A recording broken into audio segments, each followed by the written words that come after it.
Assalamualaikum warahmatullahi wabarakatuh. Selamat datang di podcast Sahabat Disdik. Podcastnya Dinas Pendidikan Provinsi Jambi yang memberikan berbagai informasi seputar dunia pendidikan di Provinsi Jambi. Pada podcast kali ini, Sahabat Disdik, kita akan berbincang-bincang dengan Kepala Sekolah SMA Negeri 13 Kota Jambi. Baik Sahabat Disdik, kita akan berkenalan dulu dengan narasumber kita, yaitu Kepala Sekolah SMA Negeri 13 Kota Jambi, yaitu Ibu Ika Kartikasari SSI MPD. Kita sapa dulu ya sahabat Disdik ya. Assalamualaikum warahmatullahi wabarakatuh Ibu. Waalaikumsalam warahmatullahi wabarakatuh. Apa kabar Mbak Din? Alhamdulillah, terima kasih Bu Ika telah mampir nih untuk kita bincang-bincang di podcast Sahabat Disdik gitu Bu ya. Iya, terima kasih juga saya udah diundang. Iya. Podcastnya Disdik ya. Iya. Senang sekali bisa bergabung di Disdik Provinsi Jambi. Terima kasih Bu atas waktunya. Pasti padat sekali nih jadwal Bu Ika untuk kita bincang-bincang. Artinya sahabat Disdik bisa berkenalan nih bagaimana profil dari SMA Negeri 13 Kota Jambi. Ibu, SMA Negeri 13 Kota Jambi ini agar sahabat Disdik lebih tahu Bu, mungkin sahabat Disdik ingin tahu bagaimana profil sekolah ini. Lokasi dulu Bu, kira-kira ada di mana sih ini Bu? Iya, ini emang masih karena baru ya, jadi banyak yang belum tahu di mana sih posisinya SMA Negeri 13 Kota Jambi. Nah, posisinya itu terletak di Kecamatan Palmerah, Kelurahan Talang Bakung, tepatnya di Jalan Sersan Udara Sawal, RT 03 nomor 104. Jadi kalau kita ke bandara itu dekat sekali dengan bandara, Mbak. Posisinya di sana. Kemarin kegiatan apel besar PPDB di sana ya Bu ya, mungkin sahabat Disdik sudah lihat di sosial media barangkali atau di berita-berita begitu Bu ya. Luar biasa bagus itu kayaknya gedungnya gitu. Alhamdulillah kita terpilih menjadi tempat apel akbar PPDB berintegritas tahun ajaran 2024-2025. Saya yakin kita dipilih karena punya tujuan dari Dinas Pendidikan untuk mempromosikan sekolah baru seperti sekolah kami supaya bisa lebih dikenal lagi oleh masyarakat. Iya. Jadi jangan jauh-jauh kemana-mana ya, di Talang Bakung itu ada loh sekolah bagus ya Bu ya. Iya. Bu, ini mengenai SMA Negeri 13 Kota Jambi ini Bu, mohon izin Bu, kira-kira siswa kita ada berapa ini? Siswa tercatat ada 820 siswa. Oh, banyak juga dengan ya, 53 orang guru. 53 orang guru. Baik. Ada tenaga tata usahanya juga sekitar 9 orang. 9 orang. Cukup besar ini sebenarnya, sekolahnya sudah mulai besar ini ya Bu. Iya, sudah mulai walaupun usianya masih kalau dalam kategori manusia masih balita ya Mbak ya, masih anak-anak gitu, 6 tahun karena berdiri sekitar tahun 2018 hingga 2024 ini berusia 6 tahun. Iya. Bu, ini mohon Bu diceritakan kepada sahabat Disdik Bu mengenai sejarah dari SMA 13 Kota Jambi ini dari awal, dari nol. Apakah awalnya sekolah seperti apa atau memang bangunan kosong atau bagaimana Bu? Iya, dulu sebelum awalnya itu merupakan tempat lokasi kita itu merupakan SD Mbak. SD Pertiwi. SD Pertiwi ini SD swasta yang diurus oleh Dharma Wanita provinsi dulu. Kemudian tahun 2018 diserahkan ke pemerintah provinsi. Nah, sejak tahun itulah karena di daerah situ berdasarkan analisis kebutuhan kita memerlukan sebuah sekolah dengan level SMA, maka Dinas Pendidikan menginisiasi sebuah sekolah menengah atas untuk diperuntukkan bagi masyarakat di sekitar situ. Jadi sebenarnya awalnya dari SD Mbak. Ya, berarti berdirinya sudah berapa lama ini? 6 tahun ya, 6 tahun. Karena dari SD makanya bangunannya itu masih ada beberapa yang bangunannya masih spek untuk anak-anak SD.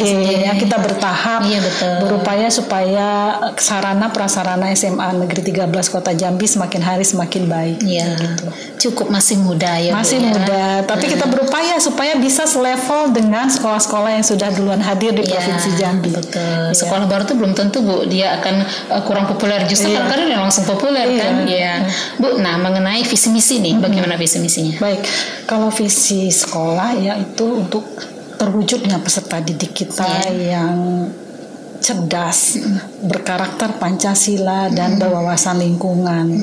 Dengan misi-misinya bagaimana upaya kita supaya visi itu terwujud menjadi suatu kenyataan. Jadi visi misinya kita sesuaikan dengan kita relevansikan dengan tuntutan zaman dan dengan tuntutan kurikulum gitu. Seperti itu. Nah, begini sahabat distrik, ini kan lagi PPDB ya Bu ya. Artinya sedang bergulir PPDB, mungkin banyak nih dari sahabat distrik, mungkin sekitaran di Talang Bakung yang masih selama ini mikir-mikir masih di sini kan masih ada mindset masyarakat kita yang ingin sekolah A, sekolah B, favorit gitu kan, mungkin dianggap infrastruktur dan sebagainya kurang lengkap. Monggo silakan, kira-kira sarana apa saja yang dimiliki oleh SMA 13? Sekalian promosi. Boleh silakan Bu. Jadi tahun ini PPDB kita dengan tentu saja dengan masih mengusung PPDB berintegritas ya, bahwa SMA Negeri 13 Kota Jambi siap menjalankan PPDB yang berintegritas ini dengan tentu berupaya memaksimalkan sarana prasarana supaya anak-anak yang berada di lingkungan mau memilih SMA Negeri 13 Kota Jambi. Mengapa anak-anak harus memilih SMA Negeri 13 Kota Jambi?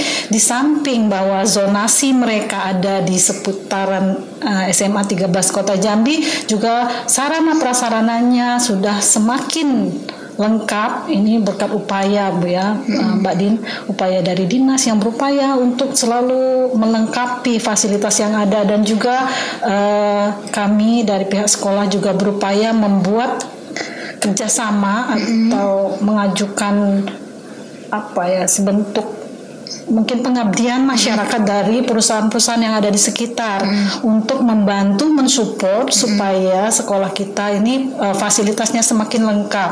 Seperti contohnya kita baru-baru ini mendapatkan bantuan dari Angkasa Pura II. Nah, itu kan merupakan salah satu bentuk upaya dari sekolah melengkapi kebutuhan Sapras untuk SMA Negeri 13 Kota Jambi. Nah, itu nanti rencananya akan dibangun lapangan olahraga futsal, voli, kemudian juga basket begitu untuk ekskul anak-anak kita, karena saya melihat tendensi dari siswa-siswi SMA Negeri 13 Kota Jambi ini kuatnya di kinestetik. Jadi sekalian mungkin saya ceritakan bahwa anak-anak kita ini prestasinya udah sampai nasional untuk bidang kinestetik ini. Jadi prestasinya sudah cukup banyak ya, baik itu olahraga maupun seni. Jadi anak-anak jangan ragu kalau mau melanjutkan sekolah ke SMA Negeri 13 Kota Jambi, karena sarana prasarananya sudah semakin lengkap dan membaik begitu. Apa saja kira-kira Bu, apa sarana yang dimiliki? Ya, seperti saya bilang tadi, lapangan olahraga. Dan dari SDM-nya saya sangat bangga menjadi pimpinan SMA Negeri 13 Kota Jambi, karena saya punya SDM yaitu Bapak Ibu guru yang multi talent di bidang olahraga dan seni. Iya, baik Bu, berarti ada lab komputer punya Ibu ya? Punya komputer, punya lab IPA, lab science gitu. Apalagi perpustakaannya ada lengkap, toiletnya banyak lengkap, dan anak-anak tidak khawatir. Kita punya berapa kelas? Kita punya 23 kelas dan tahun ini kita berencana menambah 2 kelas lagi, sehingga insya Allah tahun ajaran baru semuanya punya 25 kelas. Sarana ibadah juga ada ya Bu ya? Ada musola di tempat kita, punya kantin gitu. Punya taman-taman sport untuk anak-anak relaksasi menjelang memulai pembelajaran baru gitu. Sarana olahraga Bu bagaimana? Iya, seperti tadi saya bilang bahwa sarana olahraga kita sudah mempersiapkan bersama Angkasa Pura II yang saya bilang tadi ya Mbak ya, bahwa kita akan, lapangannya sudah ada, tinggal tahap finishingnya untuk berarti on proses ya? On proses ya. Jadi kemudian juga kita memanfaatkan sumber daya yang ada di sekitar, sumber daya lingkungan, apa yang bisa kita gunakan untuk meningkatkan minat bakat siswa ya. Seperti kita menggunakan lapangan terbuka dari tetangga sebelah kita, ada sebelah kita yang punya lapangan tetangga terbuka, itu dimanfaatkan untuk siswa-siswi kami melatih ekskul taekwondo di sana. Iya, begitu. Ini sudah Ibu singgung nih sedikit tentang ekstrakurikuler. Kira-kira apa-apa saja nih Bu ekstrakurikuler yang dimiliki oleh SMA 13? Banyak sih ekskulnya di SMA Negeri 13 Kota Jambi ya, baik itu bidang olahraga maupun seni dan kerohanian gitu. Apa saja Bu? Iya, untuk bidang kerohanian kita punya rohis, dan kemudian juga ada kegiatan untuk kerohanian agama Kristen. Kemudian untuk keolahragaan kita punya ekskul voli, apalagi futsal, kemudian taekwondo, ada juga ada satu lagi itu karate dan sebagainya ya. Kemudian untuk seni juga kita punya guru yang sangat berbakat di bidang seni ya. Bu, kita punya seni tari, seni musik, seni teater di situ. Jadi apapun yang diinginkan siswa kita akomodir insya Allah. Kemudian di bidang akademis kita juga punya pembimbingan olimpiade, kemudian untuk debat maupun debat umum maupun debat bahasa Inggris ataupun bahasa Indonesia kita persiapkan. Berarti ekstrakurikuler, intrakurikuler juga ada ya Bu ya? Pramuka, PMR ada juga ya? Ada pramuka, PMR, kemudian ada paskibra. Paskibra ini cukup membanggakan bagi kami Mbak Din, hampir setiap tahun siswa kita lolos hingga tingkat provinsi. Tahun ini kita punya 5 siswa yang lolos untuk tingkat provinsi 1 orang dan 4 orang untuk tingkat kota. Baik, luar biasa sekali ya Bu Ika ya. Nah ini dari sekian banyak Bu ekstrakurikuler, kira-kira apa nih program ekskul yang unggulan atau barangkali SMA 13 punya program unggulan nih kira-kira mungkin apa gitu Bu? Iya, karena saya melihat kalau itu tadi ekskul kita lihat minat bakat siswa ya. Kemudian kalau dari sisi manajerial saya melihat raport pendidikan gitu, apa yang perlu diperbaiki gitu. Jadi saya sudah menginisiasi beberapa program unggulan untuk di SMA Negeri 13 Kota Jambi. Salah satunya adalah saya beri nama SIJANOL. Apa tuh? Itu akronim dari literasi jam ke 0. Artinya bahwa kita karena raport pendidikan di bidang literasi masih perlu ditingkatkan, maka kami menginisiasi kegiatan tersebut, yaitu membaca, kebiasaan membudayakan membaca 15 menit sebelum jam pertama, artinya jam ke-0. Jadi anak-anak dibiasakan untuk membaca di mana saja dan bahan bacaan apa saja. Berarti itu malah supaya membiasakan literasi ya Bu ya. Literasi. Terkait dengan program itu Bu, apa saja yang dilakukan oleh sekolah untuk mendukung daripada program unggulan tersebut? Iya, dari sekolah kita sudah pertama kita mensosialisasikan dulu ya ke anak-anak bahwa kita punya program ini, program literasi, artinya kita harus menyiapkan sarana prasarananya, pojok baca, sudut baca, kemudian kita juga dilengkapi dengan jurnal literasi. Jurnal literasi itu isinya apa? Setelah anak-anak membaca, mereka membuat resume. Apa sih yang mereka dapat dari membaca itu? Nah, itu dari situ kita akan melihat progresnya, progres kemampuan membaca mereka. Karena literasi itu kan ada progresnya, Mbak, ada levelnya ya, dari level 1 sampai level selanjutnya perlu kita perhatikan. Berarti ini kegiatannya sebelum memulai kegiatan belajar mengajar? Iya, jam di kelas masing-masing atau mereka boleh menyebar kemana-mana di kelas? Didampingi oleh gurunya berarti? Guru yang mengajar jam pertama. Berarti gurunya juga literasi juga? Iya dong. Oh iya, luar biasa. Sekaligus ya. Kemudian yang mungkin kalau program literasi sudah banyak dilakukan oleh sekolah-sekolah lain, tapi apa yang membuat program kami berbeda adalah bahwa kita menyiapkan raport literasi. Raport literasi. Jadi kita melihat kemampuan siswa untuk berliterasi itu dari sana. Anak-anak udah ada di level mana begitu. Artinya kalau ada raport berarti orang tua bisa memonitor. Bisa. Bisa dilihat kemajuan siswa. Diberikan kepada orang tua seperti itu Bu ya. Nah ini mungkin berbeda Mbak dari ada raportnya gitu ya. Artinya ada indikator dan terlapor gitu ya Bu ya. Jadi di situ kelihatan grafiknya naik turunnya seperti apa supaya gitu. Kita bisa mengevaluasi kegiatan ini. Adakah manfaatnya, berdampak nggak bagi siswa gitu. Baik Bu. Nah itu kan berarti kita membutuhkan sarana prasarana, mungkin sekolah tidak semuanya bisa menyanggupi Bu ya. Apakah ada kerjasama dengan pihak luar mungkin Bu?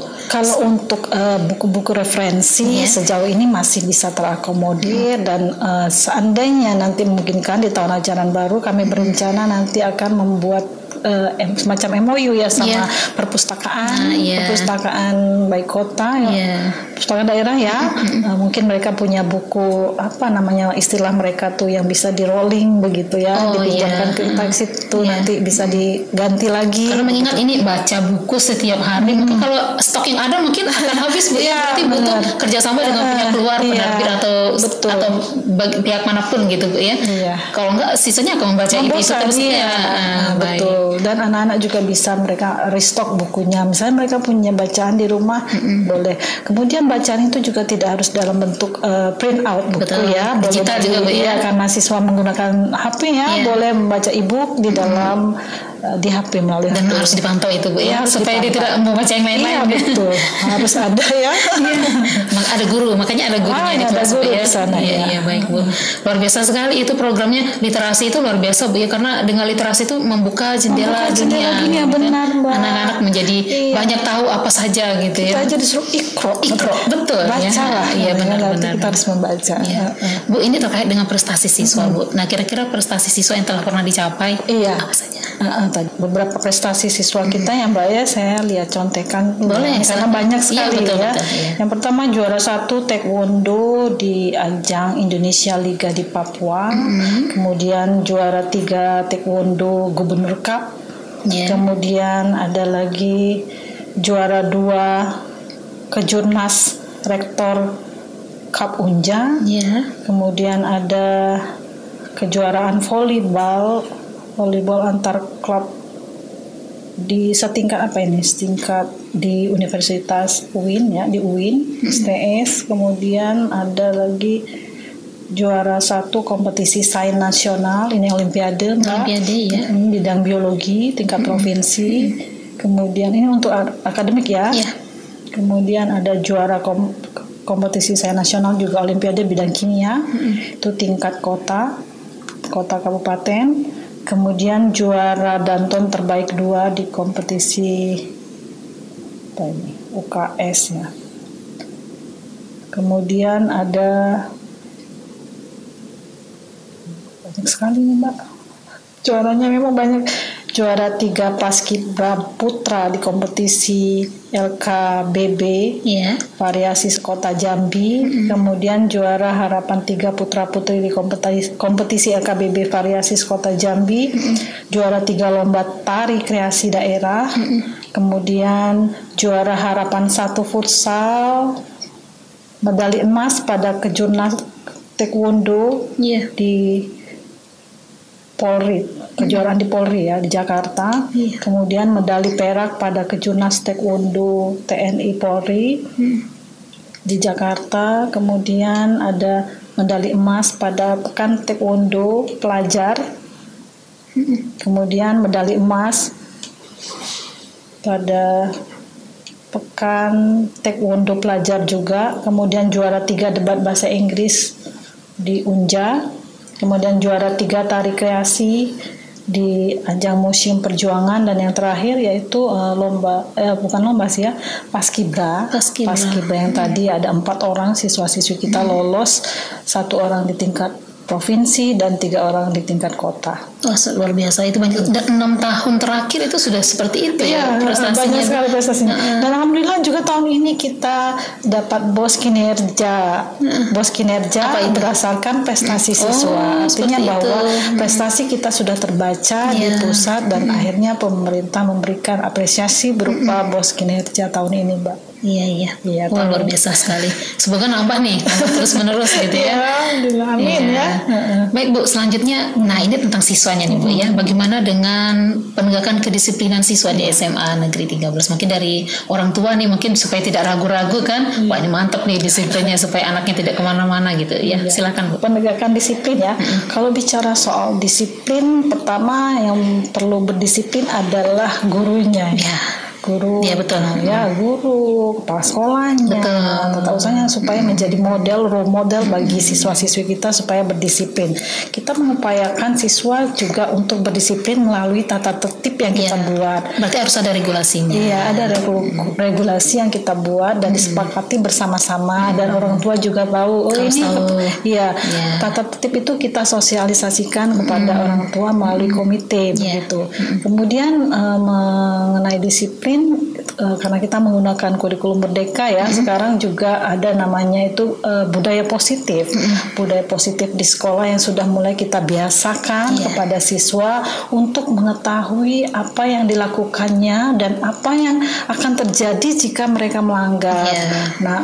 Melanggar kesepakatan tersebut. Jadi artinya bahwa anak-anak itu bukan hanya ikut aturan, tapi mereka sadar. Awareness bagi mereka itu yang penting menurut kami, supaya mereka karakter yang dibentuk itu bukan karakter yang untuk dilihat saja, tapi merupakan karakter yang memang disadari gitu ya. Iya. Jadi budaya bukan karena terpaksa, bukan terpaksa, iya. Bukan ya. Karakter itu perlu kita biasakan dulu, Mbak. Iya. Dibiasakan, dibudayakan, akhirnya menjadi karakter. Gitu. Jadi itu upaya kita bahwa kita memang mengatur anak-anak melalui tata tertib itu, Mbak. Baik. Di SMA 13 ini jurusan apa saja, Bu? Kan mengikuti kurikulum Merdeka ya tadi. Iya. Kalau tahun ini kita kan ada 2 kurikulum masih yang dipakai kemarin ya. Ini yang terakhir tahun ini, Mbak Din. Kelas 12 kemarin kita menggunakan kurikulum 2013. Sedangkan fase E yaitu kelas 10 dan fase F kelas 11 itu menggunakan kurikulum Merdeka. Jurusannya seperti Soshum.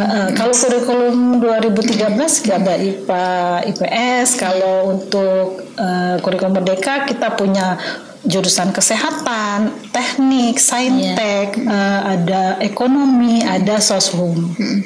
Gitu. Nah itu siswa ya Bu ya kurikulumnya. Sekarang kita ke tenaga pendidiknya, ke guru-gurunya. Ini penting ya, ini tahu nggak Bu ya.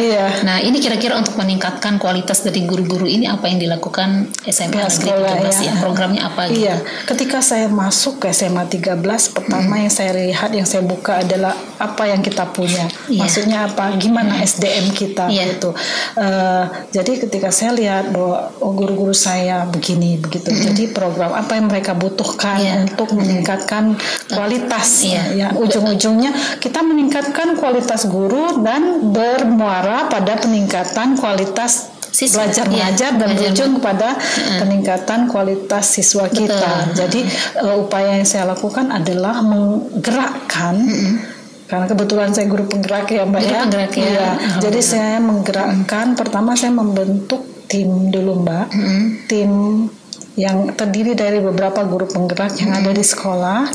Kemudian guru inilah nanti akan menjadi agent untuk menggerakkan kawan-kawan yang lain supaya bisa selalu senantiasa meningkatkan kemampuan dirinya. Nah sekarang kan pemerintah sudah menyiapkan nih platform Merdeka Mengajar bagi Bapak Ibu guru untuk meningkatkan, mengupgrade pengetahuannya secara mandiri di sana. Jadi apa yang diperlukan bagi guru ada di sana. Nah saya memonitor ini melalui kegiatan observasi kinerja guru gitu kan. Guru-guru saya maunya memperbaiki di bidang apa gitu. Nah jadi sudah ada semua di PMM nih Mbak untuk meningkatkan kualitas guru-guru saya. Di samping secara online tentu saja dari sekolah saya merencanakan mendesain program-program offline. Misalnya kita membuat in-house training di sekolah, berarti charge terus gurunya charge terus ya. Harus begitu supaya kawan-kawan tetap on. Tetap on. Kita harus tahu fashionnya pendidikan seperti apa. Kita harus karena ini berkembang terus ya Bu ya. Tidak stuck tapi dinamis. Begitu sama seperti kurikulum Merdeka ini sifatnya dinamis, artinya bahwa dia berkembang terus gitu. Nah mengenai administrasi, bagaimana tata kelolanya Bu? Iya, untuk tata kelola di SMA Negeri 13 Kota Jambi tentu saja itu diurus di bidang tata usaha ya Mbak ya. Kita punya 1 orang kepala tata usaha dengan ada sekitar 8 orang tata usaha. Yang di sanalah yang mengurus administrasi, bahwa kita tentu saja harus sinergi antara tata usaha dengan Bapak Ibu guru tenaga kependidikan. Di situ tata usaha mengurus apa-apa saja yang dibutuhkan oleh sekolah, oleh Bapak Ibu guru untuk kelancaran kegiatan belajar mengajar. Artinya administrasi sekolah itu memang dipegang oleh tata usaha. Masih ada nggak guru-guru yang megang administrasi sekolah kira-kira? Tidak ada lagi. Sekolah kita memang alhamdulillah kita punya banyak tata usaha. Artinya bahwa semua aspek yang dibutuhkan guru sudah dihandle oleh orang yang benar. Gitu. Berarti urusan administrasi sekolah hanya dipegang oleh tata usaha. Jadi guru fokus gitu kan? Fokus ngajar. Iya fokus ngajar. Baik Bu. Nah ini karena ini sedang bergulir kegiatan PPDB ini Bu. Bagaimana persiapan dari SMA 13 Kota Jambi dalam persiapan dalam penyelenggaraan PPDB ini? PPDB berintegritas tahun 2024 ya Mbak ya. Kita SMA Negeri 13 juga melaksanakan PPDB secara berintegritas, diawali dengan sosialisasi dulu ya, sosialisasi kepada masyarakat bahwa SMA 13 membuka pendaftaran peserta didik baru. Nah, kita mengikuti timeline yang dibuat oleh dinas ya. Diawali dengan kemarin itu menerima sosialisasi dari dinas. Akhirnya kita mengumpulkan stakeholder dan seperti camat, lurah dan sebagainya untuk menentukan zonasi.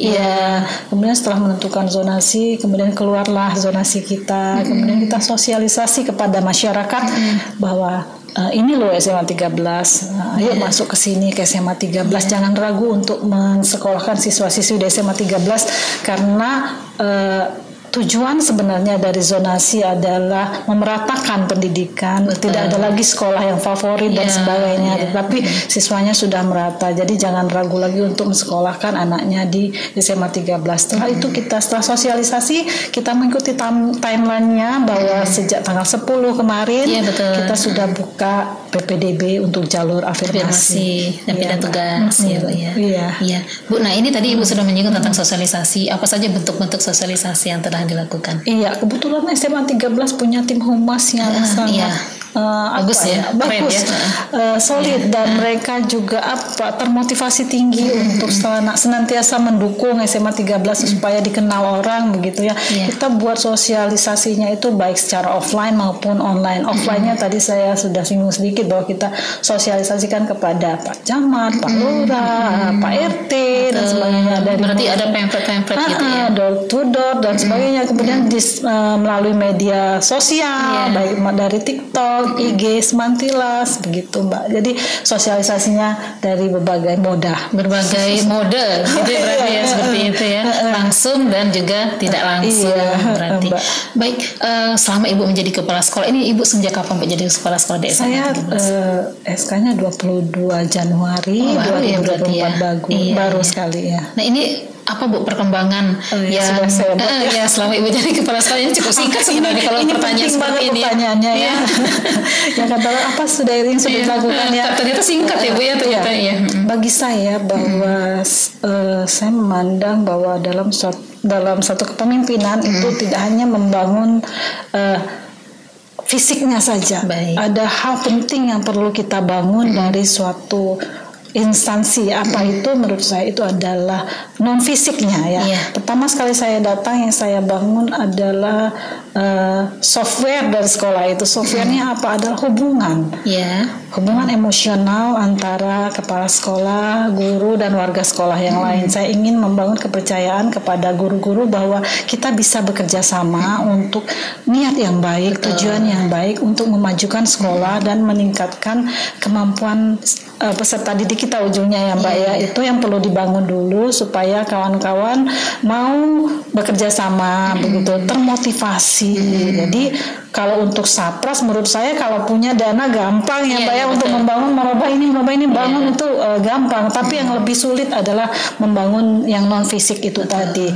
Itu dari sisi non fisik. Kemudian yang sudah saya lakukan untuk Sapras adalah kita sudah membangun kerjasama dengan pihak-pihak luar supaya membantu SMA 13 memperbaiki Sapras yang belum ada, membangun yang belum ada, memperbaiki yang sudah ada, seperti kita membuat kerjasama dengan Angkasa Pura, kemudian kemarin sudah juga beberapa PIC dari Dewan Perwakilan Rakyat juga sudah turun, kemudian dari Dinas Pendidikan tahun ini kita dapat lagi RKB, alhamdulillah. Itulah yang sudah kita bangun untuk sementara ini Mbak, selama beberapa bulan kepemimpinan saya. Dan program-program unggulan tadi dan program unggulan, kemudian juga alhamdulillah kita sudah dapat bos kinerja untuk prestasi ya. Iya Mbak. Luar biasa sekali.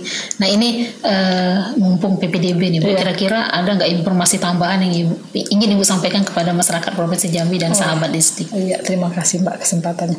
Jadi saya ingin menghimbau kepada masyarakat yang ada di sekitar SMA Negeri 13 Kota Jambi untuk tidak ragu memilih SMA Negeri 13 Kota Jambi sebagai wadah untuk menyekolahkan putra-putrinya, karena SMA Negeri 13 Kota Jambi meskipun usianya masih muda sudah mempunyai sarana prasarana yang memadai sehingga insya Allah anak-anak Bapak Ibu bisa bersekolah di SMA Negeri 13 Kota Jambi dengan aman, nyaman dan kondusif. Gitu. Kita mempunyai guru penggerak berapa orang? Termasuk saya ada 5 orang. Ada 5 orang. Artinya sahabat Disdik luar biasa, infrastrukturnya memadai, punya program unggulan, ekstrakurikulernya juga banyak, prestasinya banyak, guru-gurunya juga berkualitas ya Bu ya, dan lain sebagainya. Jangan ragu untuk bersekolah di SMA 13 Kota Jambi. Dan gampang diakses ya Bu ya? Oh, gampang sekali ya. Apalagi kalau Mbak Din mau keluar Kota Jambi pasti lewat. Langsung lewat bandara ya. Iya, jadi ada ini omong-omongan kawan-kawan. Bu Ika itu kepala sekolah terkaya. Kenapa? Karena punya bandara. Satu-satunya kepala sekolah yang punya bandara itu Bu Ika. Pemandangan pesawat landing itu sering dilihat. Makanya nanti tahun ini saya tadi lupa sampaikan bahwa tahun ini kita malah mau membuat ekskul di bidang kedirgantaraan itu. Misalnya siswa-siswi ada yang nanti tergantung minat bakat siswa ya. Misalnya Bu, saya pengen ini ekskulnya mau jadi pramugari. Begitu kan. Jadi saya udah ngomong sama PIC-nya Angkasa Pura. Boleh Bu, nanti kita begini katanya buat kerjasama. Jadi itu manfaatnya ya. Studi tirunya dekat ya Bu ya. Dekat banget ya. Iya, baik. Luar biasa sekali ya sahabat Disdik, bincang-bincang kita dengan Kepala Sekolah SMA Negeri 13 Kota Jambi. Artinya ini mengakomodir sekitar Talang Bakung ya Bu ya. Jadi Kecamatan Talang Bakung gitu. Jadi nggak usah kemana-mana, nggak usah jauh-jauh ya. Kecamatan ya. Apa ya? Kecamatan Palmerah.